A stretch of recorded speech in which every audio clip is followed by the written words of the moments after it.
The last 200 years of American evangelicalism has abused and maligned the book of Revelation. It has sown horrible confusion and distress upon an unwitting public. This is not a book of terror and fear, but of God's victory through Jesus Christ for mankind. This is a book about victory and restoration. It's very easy to get wrapped up and confused by the strange images and the repetition. Just as we are familiar with certain images, particular to our time and culture, so too was the mankind of the first century in the Middle East. These images communicated to them what God had done for mankind through Jesus Christ.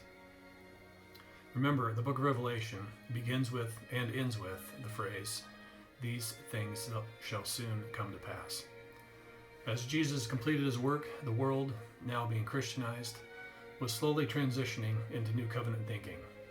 The old covenant had become obsolete and would soon pass away.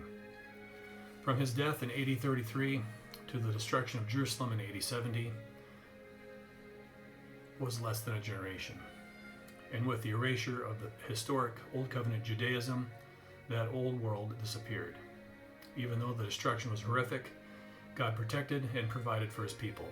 Just like he protected Noah and his family in the ark, God protected his people in the church.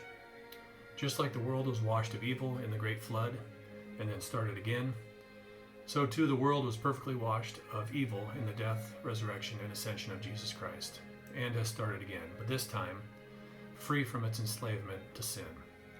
In short, the book of Revelation is about Jesus' victory over sin, about his restoration of mankind, about the obsolescence of the old covenant, and about the people of God being defined as the church.